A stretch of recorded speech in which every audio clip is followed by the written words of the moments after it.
On my graduation day, my parents told me I needed to hand over my diploma to my brother since he deserved it more. I laughed and said, "That's not how this works." They started screaming when the dean called my name and announced. I grew up in a household where favoritism wasn't just present, it was law. My younger brother David was the sun, the moon, and the stars in my parents' eyes. He could do no wrong. When he got into trouble at school, it was the teacher's fault. When he wrecked his first car, they bought him another one. Meanwhile, I was expected to be the responsible one, the one who didn't need attention, praise, or, apparently, basic human decency. But this took it to a whole new level. Let's rewind a bit. I worked my ass off in school. Straight A's, extracurriculars, part-time jobs to save up for college. Everything I could do to secure a future for myself. Meanwhile, David?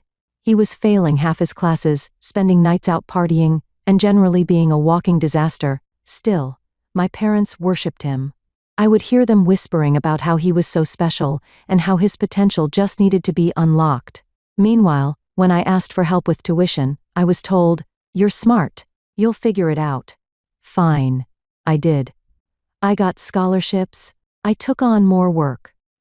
I made it happen. Fast forward to my college graduation. A massive milestone. I had double majored, graduated summa cum laude, and even landed a job offer months before finishing my last semester. I was proud of myself. Not that my parents ever asked about my achievements. Then came the moment that still makes my blood boil. We were in the auditorium, moments before the ceremony started. My parents and David sat beside me, stiff and formal, like they were there out of obligation. I figured they were just being their usual selves. Then my mom leaned in and whispered, "After you get your diploma, you need to hand it to David." I blinked. "What?" "You heard me," she said, looking at me like I was stupid. "David deserves it more than you do." I laughed. Not a nervous laugh. A real, genuine laugh. Because surely this was a joke. But no. She was serious. My dad, ever the enforcer of my mother's delusions, nodded. "It'll mean so much to him," he said, voice dripping with that fake patronizing tone I hated. "You already have a job. You don't need the validation, but he does. This could be the push he needs to turn his life around." I was still stunned, but I managed to say, "That's not how this works." David, who up until that point had been scrolling on his phone, smirked. "Come on, don't be selfish. It's just a piece of paper." My hands clenched into fists. Just a piece of paper? Just a piece of paper? No. This was 4 years of sleepless nights. This was missed parties, missed vacations, skipped meals to afford books. This was blood, sweat, and sacrifice. And they wanted me to hand it over like some participation trophy? Before I could respond, the ceremony started. I sat there, boiling as the names were called. I barely heard a thing until my name. I stood, walked to the stage. My heart was pounding, but I held my head high. I shook the dean's hand and took my diploma. Then he smiled and turned to the audience. "And I'd like to take a moment to acknowledge something truly special today. This graduate has not only achieved the highest academic honors in their department, but they have also been awarded a full-ride scholarship for their master's degree." The auditorium erupted in applause. I saw my parents' faces drop. David's mouth literally fell open. And then, the final blow, the dean said, "This is an incredibly rare achievement. Let's give another round of applause." People stood cheered. I felt invincible. I turned to look at my parents and brother. Their expressions? Priceless. I walked off stage and back to my seat, feeling like I was floating. My parents were stiff as statues. David looked like he wanted to throw something. When I sat down, my mom hissed, "You humiliated us." I didn't look at her. I just smiled and whispered, "You did that to yourselves. That should have been the end of it." But no, my parents don't give up that easy. They ambushed me after the ceremony. My mom was practically vibrating with rage. "You need to give the diploma to David." I tucked it under my arm. "You're out of your mind." My dad's face turned an ugly shade of red. "We have done everything for you. And this is how you repay us?" "Everything for me?" I asked, incredulous. "You mean, like, how you refused to help me pay for college? Or how you ignored me for 22 years while treating David like a king?" David finally spoke up. "You're being dramatic." That set me off. Dramatic? Dramatic? Do you have any idea what I had to do to get here? While you partied and pissed away every opportunity, I was working my ass off. And now, you all seriously think I should just give you my diploma? Silence. I shook my head. You don't deserve it. None of you do. Then, I turned and walked away. I ignored their calls. I ignored the texts. I even ignored the passive-aggressive Facebook posts from my mom about how some children are so ungrateful. Then the real revenge began. I blocked them. All of them. I moved across the country.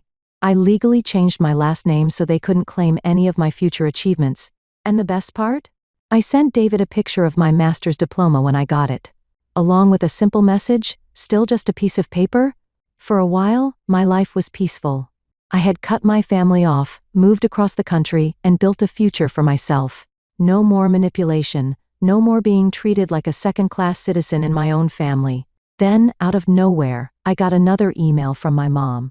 At first, I almost deleted it without opening it. But something about the subject line made me pause. Your father is sick. I don't know why I opened it. Maybe some old habit of guilt, maybe curiosity, but the moment I read it, I wished I hadn't. It was long and full of dramatic nonsense. My dad had been diagnosed with some kind of heart condition, and according to my mom, this family needs to be together in difficult times. Then came the real kicker. David is struggling with all of this. He really needs you right now. I closed my laptop so fast I nearly cracked the screen. David needs me? David? The same brother who had never lifted a damn finger for me? Who had laughed when mom and dad demanded I hand over my diploma like it was some kind of party favor? Nope. Not my problem. I deleted the email and went on with my life. Or at least I tried to, because a week later, I got home from work, and there was someone sitting on my apartment steps. David. An unwanted reunion. I froze. How the hell did he find me? He stood up, looking like a mess, unshaven, dressed like he had just rolled out of bed, and holding a Starbucks cup like it was the only thing keeping him alive. What the hell are you doing here? I asked. He smirked, that same stupid smirk he always had when he wanted something. Nice place. Expensive? Guess all that hard work paid off. I ignored the jab. How did you find me? Mom? Of course. I let out a breath, forcing myself to stay calm. What do you want? David shrugged, like he hadn't just shown up unannounced 3 states away from where he lived. Look, Dad's really sick. He might not make it. Mom's a mess. She's been crying for weeks. You know how she gets. I crossed my arms. Not my problem. His jaw tensed. You're seriously still holding a grudge? I laughed. A grudge? A grudge? David, you and our parents treated me like I was disposable for 2 decades. And now you think you can just show up and guilt-trip me into pretending we're a happy family? He sighed, rubbing his face like he was exhausted. Look, I didn't come here to fight. I came because Mom needs money. There it was. I let out a sharp, humorless laugh. You're joking. She's drowning in medical bills. Dad's treatments are expensive. The insurance isn't covering everything, and they're talking about taking out loans. I told them. You told them what? I snapped. That I'd pay for it? That I'd fix all their problems? His silence was answer enough. I shook my head, disgusted. Let me get this straight. They spent years ignoring me, belittling me, treating you like royalty, and now, when they need money, suddenly I exist? Jesus, it's not like that. He muttered. Then what is it like, David? I shot back. Tell me, what do they say about me now? Do they even know how hard I had to fight to get where I am? Or am I still just selfish because I didn't hand my future over to you on a silver platter? David sighed, looking away. For the first time, he seemed uncomfortable. They think you should help because you can, he admitted. Because you're the successful one now. That hit me like a punch to the gut. Not because it hurt, but because it was so damn predictable. The setup. I took a slow breath, forcing myself to stay calm. I see. And what about you? What are you doing to help? He shrugged. I'm trying to find work. I narrowed my eyes. Trying? So you don't have a job? He shifted uncomfortably. Not right now, no. Typical. I smiled coldly. So let me get this straight. You, the favorite child, who never had to lift a damn finger your entire life, are still unemployed. Still mooching off mom and dad, and still expecting me to fix your messes. He didn't deny it. I shook my head. Get the hell out of here, David. I turned to unlock my door, but then he dropped a bomb. If you don't help, they might lose the house. I froze. And just like that, it all clicked. A bigger game. This wasn't just about Dad being sick. This was about money. They didn't just want help with the medical bills. They were in deep financial trouble. Probably had been for a while. And now they were desperate. I turned slowly. Let me guess. Dad didn't save anything, did he? Mom spent every dime she had keeping you afloat, and now there's nothing left. David said nothing. I laughed, shaking my head. This is karma. Every single decision they made led to this. He stepped forward, looking serious now. So what? You're just gonna let them lose everything? I looked him dead in the eye. They let me lose everything. I walked inside, and this time, I locked the door behind me. The next move that night, I couldn't sleep. Not because I felt guilty, I didn't, but because I knew this wasn't over. David never showed up unless there was a plan. And something told me my parents weren't just asking for money, they were expecting it. And if I didn't play this right, they were going to try and take it anyway. A legal surprise for a while, things were quiet. Too quiet. David left after that night, but I knew it wasn't over. My parents weren't the kind of people to just accept consequences. They had spent their entire lives manipulating situations to get their way, and something told me they were about to try one last move. Then, about a month later, it happened. I got a letter from a lawyer. At first I thought it was some mistake, maybe junk mail. But when I opened it, my stomach dropped. It was a legal notice from my parents. They were suing me. For what? Emotional damages and financial abandonment. I had to read it 3 times because it was so absurd I thought I was hallucinating. My parents were actually trying to take me to court because I had refused to provide financial assistance despite being in a position to do so. They had listed things like unpaid medical expenses and lack of familial support as grounds for compensation. I wanted to laugh. I wanted to scream. I wanted to drive straight to their house and throw the letter in their faces. But I didn't. Instead, I called a lawyer. Digging up the dirt, I got on the phone with my attorney, a sharp-as-hell woman named Claire. She read over the letter and laughed out loud. "This isn't going to hold up in court," she said. "It's nonsense.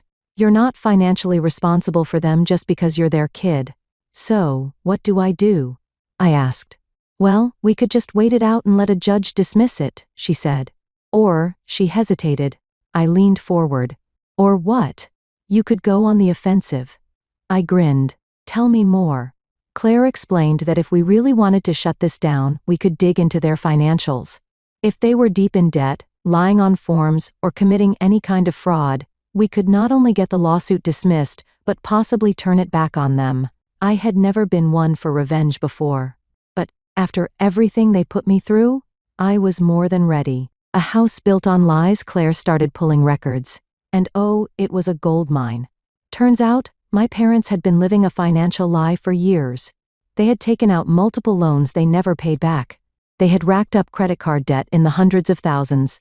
They had refinanced the house so many times it barely had any equity left. And the kicker? They had been filing for financial aid using my name.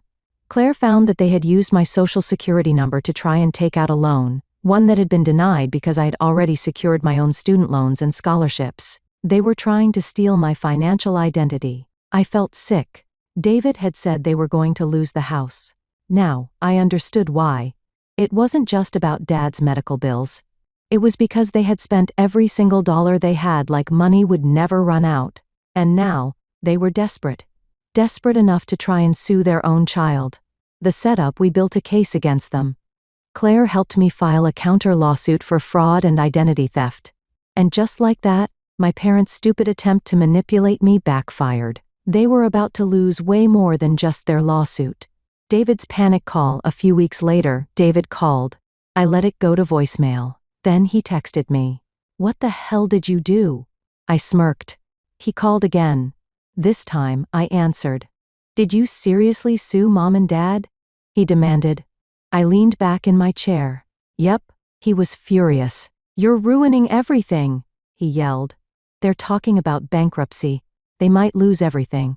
I laughed. "They did that to themselves. Are you serious right now?" He snapped. "They're our parents." "They were never my parents," I said coldly. "Not in the way that mattered." He was breathing hard. Angry. Desperate. "You don't get it," he said. "You're putting us all in danger." I froze. "What the hell does that mean?" David didn't answer right away. And then he whispered something that sent a chill down my spine. "They borrowed money from the wrong people?" My stomach dropped. "David," I said slowly, "who did they borrow from?" Silence.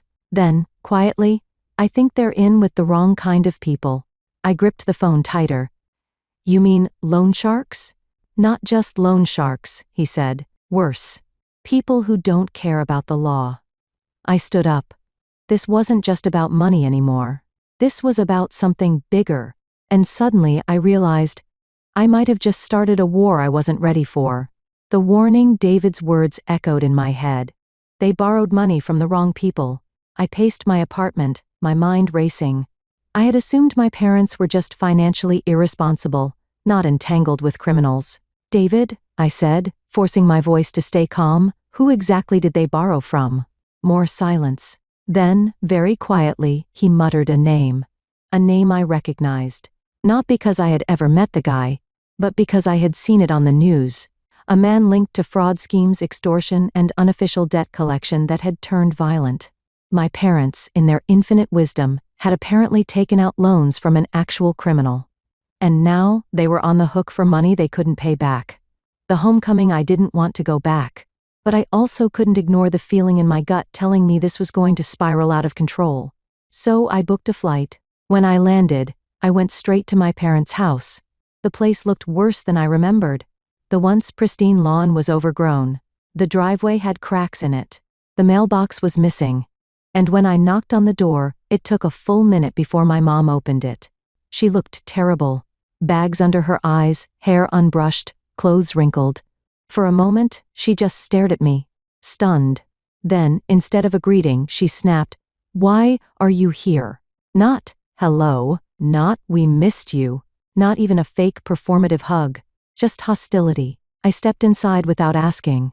"I need to talk to Dad," she scoffed. "You've done enough, don't you think?" I ignored her and walked into the living room. And there he was, my father. A man who had never once said he was proud of me. He looked old, weaker than I remembered, thinner. There was a cane beside him, and when he turned to see me, his expression hardened. "So, the prodigal child returns," he muttered. I folded my arms. "Cut the crap, Dad. We need to talk about the people you owe money to." That got his attention. He sat up straighter, glancing toward my mother, who looked panicked.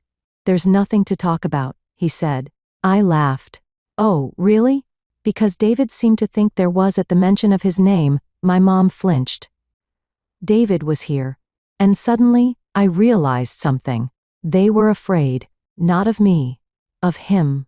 A house of lies collapsing. David walked in just then, his face tight with frustration. "Why the hell did you come back?" he hissed.